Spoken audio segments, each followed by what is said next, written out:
ऋषि जब से मेरी जिंदगी से गया है तब से मुझे लड़कों की शक्ल से भी नफरत हो गई है। उसे मैंने बहुत प्यार किया और जब वो बिना कुछ बताए एक दिन ऐसे ही भाग गया तब मुझे लगा कि दुनिया में प्यार नाम की कोई चीज नहीं होती है। अब मैं जैसे बिना दिल वाली इंसान बन गई हूँ। मुझे कुछ महसूस नहीं होता है क्योंकि अब मुझे लगता है कि इससे बड़ा मेरी लाइफ में अब क्या ही होगा। इसलिए आज मेरे मम्मी पापा के बोलने पर मैं तैयार हो गई एक लड़के से शादी करने को।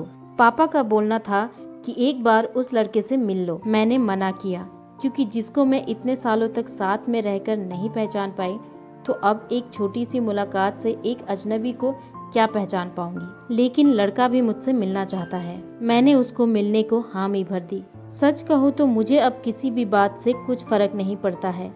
हमारा डिनर पर मिलना तय हुआ। पापा और मम्मी चाहते हैं कि मैं अकेले ही उससे मिलने जाऊं। मैं जैसे मुर्दा हूँ, मुझे अब कुछ फर्क नहीं पड़ता। मेरे हाथ में जो आया मैंने पहन लिया और पहुँच गई। देखा तो वो मेरे लिए वहाँ बैठा इंतजार कर रहा था। मुझे देखते ही मेरे पास आया और मेरा नाम पूछा। मैं उसके सामने जाकर बैठ गई।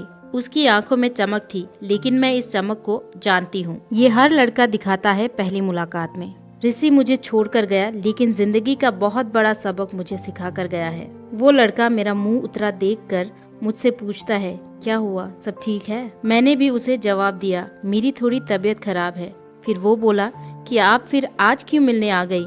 हम फिर कभी भी डिनर पर मिल सकते थे। बात तो वो अच्छी कह रहा था, लेकिन अच्छी बातें लड़कों की कितनी जल्दी बदल जाती है इसका अंदाजा मुझे अब अच्छी तरह से है। मैंने उसे कहा, नहीं मैं ठीक हूँ, कोई बात नहीं। उसने खाना मेरी पसंद का ऑर्डर किया। फिर अचानक उसको किसी का फोन आया और जब फोन पर उसने बात की तो मैंने तय कर लिया कि अब मैं इससे शादी नहीं करूँगी। फोन पर उसने सामने वाले को अपना नाम बताया और ये वही नाम था जिसे मैं अब कभी सुनना नहीं चाहती थी।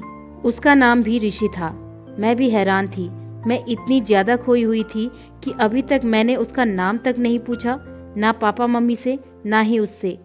मैं एकदम से खड़ी हो गई और उसको बोला कि मैं जा रही हूँ, मेरी तबीयत ज्यादा खराब है। वो जैसे घबरा गया, मुझसे बोला कि मैं छोड़ देता हूँ आपको गाड़ी से। पर मुझे अब उसके मुंह से कही हर बात कांटे की तरह चुभ रही थी। उसको बिना जवाब दिए मैं वहाँ से चली जा रही थी। वो मेरे पीछे पीछे आ रहा था। मेरी आंखों से अब आंसू टपकने लगे थे और मैं बाहर टैक्सी या ऑटो का इंतजार करने लगी। मेरी आंखों में आंसू देखकर उसने मेरी बाह पकड़ी और मुझे गाड़ी में बैठने को कहा। उसने मेरी बाह पकड़ी, बस इतना काफी था मेरे अंदर की आग को निकालने के लिए, और मैंने उसके मुंह पर जोर से एक थप्पड़ मार दिया। वो जैसे हक्का बक्का रह गया और फिर उस ऋषि की भड़ास इस ऋषि पर निकाली और मैंने कहा, तुम लड़के अपने आप को समझते क्या हो? जो मन चाहे वो करोगे क्या?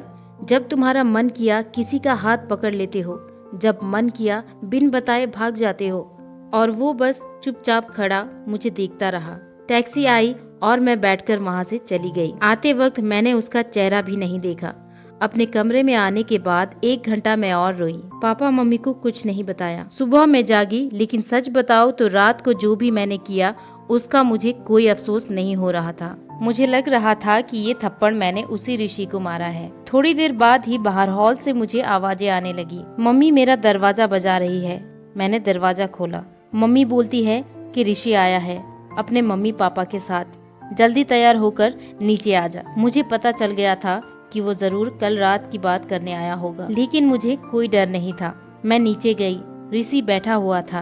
उसने मुझे देखा। मेरी मम्मी किचन में थी, इसलिए मैं किचन में चली गई। उसके चेहरे पर स्माइल थी। मुझे बोलती है कि ऋषि और उसके घर वालों ने हाँ कर दी है और जल्द ही शादी करना चाहते हैं। अब मुझे कुछ समझ नहीं आया कि जिस लड़के को मैंने कल थप्पड़ मारा, जाने अनजाने जिसे मैंने अपने एक्स बॉयफ्रेंड के बारे में बता दिया, वो मुझसे शादी को कैसे राजी हो गया। ऐसे तो मेरे लिए उसका नाम ही काफी था ना करने को, पर इस बात को जानने के लिए मैंने मम्मी को बोला कि मुझे उससे बात करनी है। वो फिर मेरे कमरे में आया और पहली बार मुझे लगा मैंने उसे देखा।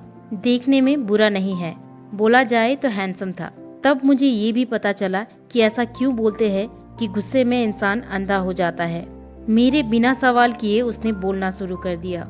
वो बोला कि मुझे पता है कि आपके साथ पहले शायद धोखा हुआ है और किस हद तक आप सच्ची है ये भी मुझे कल रात पता चल गया। इसीलिए मुझे आपसे कल रात ही प्यार हो गया और मैं चाहता हूँ कि आप मुझे मौका दे। आपको गलत साबित करने का कि सभी लड़के एक जैसे नहीं होते। उसकी ये बात सुनकर मैं ना नहीं कर सकी। एक वो ऋषि था जो मुझे प्यार पर से विश्वास उठा गया, और एक ये ऋषि है जो फिर से मुझे बिलीव करा रहा है कि प्यार होता है।